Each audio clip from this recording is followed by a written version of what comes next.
ಲಕ್ಷ ಬೇಕಾಗುತ್ತೆ ನಮ್ಗೆ.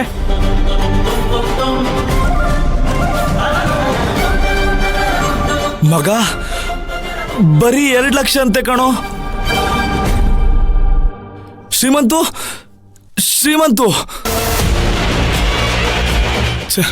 ದುಡ್ಡಿನ ವಿಚಾರ, ಖರ್ಚಿನ ವಿಚಾರ ಬಂದ್ರೆ ಸಾಕು ನನ್ನ ಗೆಳೆಯ ಎಸ್ಕೇಪ್ ಆಗೋದ್ರಲ್ಲಿ ನಿತ್ಸೀಮ. ಎಲ್ಲೋದ ಇವನು? ಇನ್ನೂ 2 ಲಕ್ಷ ಬೇಕು. 2 ಲಕ್ಷ ರೂಪಾಯಿನ ಯಾರ ಹತ್ರ ಕೇಳಲಿ? ಎಲ್ಲಿ ತರಲಿ? ಯಾರಂತ ಕೇಳಲಿ? ಅಯ್ಯೋ,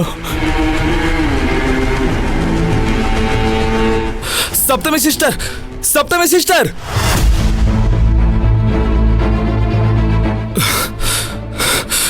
ಸಿಸ್ಟರ್ ನನ್ನ ಫ್ರೆಂಡ್ ಮದ್ವೆ ಮತ್ತೆ ನಿಮ್ಮ ಮದ್ವೆ ನಡೀಲಿ ಅಂತ ನಾನು 2 ಲಕ್ಷ ಕೊಡ್ತೀನಿ.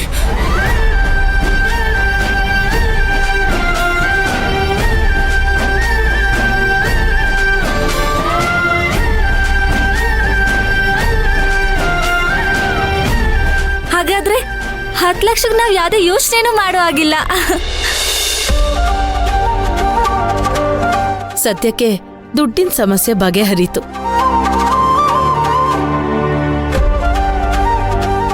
ಮುಹೂರ್ತಕ್ಕೆ ಸಮಯ ಮೀರಿ ಹೋಗ್ತಾ ಇದೆ. ಬನ್ನಿ ಎಲ್ಲ ಹೋಗೋಣ.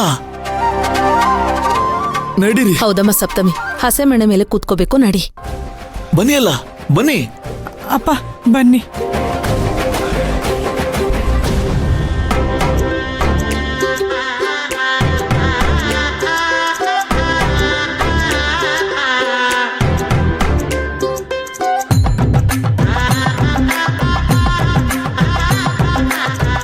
ಎಲ್ಲ ನೀವು ಹೇಳ್ದಂಗೆ ಮಾಡಿದ್ದೀವಿ. 10 ಲಕ್ಷ ಕೊಡದೆ ಈ ಮದುವೆ ನಡೆಯೋದಿಲ್ಲ.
ಸುಂದರ್ ಅವ್ರೆ, ಸಪ್ತಮಿ ಮದ್ವೆ ನಡೆಯೋ ತರ ಬಂದ್ ಕೂತಿದ್ದಾಳೆ. ನಿಮ್ಗೆ ಹಣ ಸಿಗದೆ ಈ ಮದ್ವೆ ಹೇಗ್ ನಡೆಯುತ್ತೆ?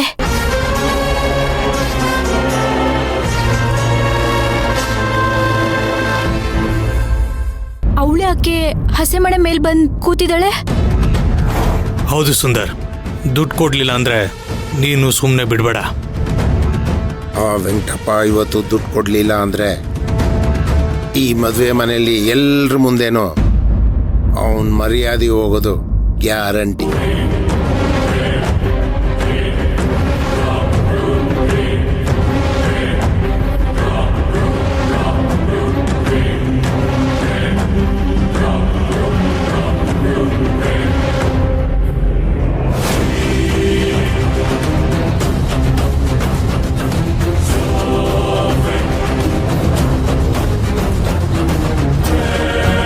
ಶ್ರೀಮಂತ ಎಲ್ಲೋಗಿರ್ಬೋದು? ಕಾಣಿಸ್ತಾನೆ ಇಲ್ವಲ್ಲ. ಸ್ವಾಮಿ, ಶ್ರೀಮಂತು ಎಲ್ಲೋ? ಅಪ್ಪ, ಶ್ರೀಮಂತು ನನ್ನ ಜೊತೆನೇ ಇದ್ದ. ನೀವ್ಯಾವಾಗ ಮದ್ವೆಗೆ 10 ಲಕ್ಷ ಬೇಕು ಅಂತ ಮಾತಾಡ್ತಿದ್ರು ಅವಾಗಿಂದ ಶ್ರೀಮಂತು ಕಾಣಿಸ್ತಾನೆ ಇಲ್ಲ. ಇವಾಗ ಏನು ಅವಾಂತರ ತಂದಿಡ್ತಾನೋ ಗೊತ್ತಿಲ್ವಲ್ಲ. ಅಮ್ಮ, ಶ್ರೀಮಂತು ಎಲ್ಲೋದ? ಗೊತ್ತಿಲ್ಲ ಕಣೋ.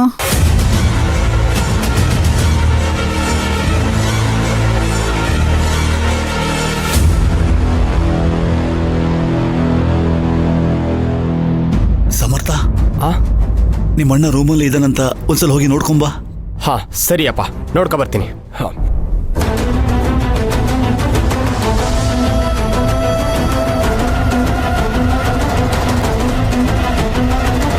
ಪುರೋಹಿತ್ರೆ, ಇನ್ನೇನೋ ವರ ಬಂದ್ಬಿಡ್ತಾರೆ. ನೀವು ಶಾಸ್ತ್ರಗಳನ್ನೆಲ್ಲ ಬೇಗ ಬೇಗ ಮುಗಿಸಿ. ಯಾವುದು ಅಡ್ಡಿ ಇಲ್ದೆ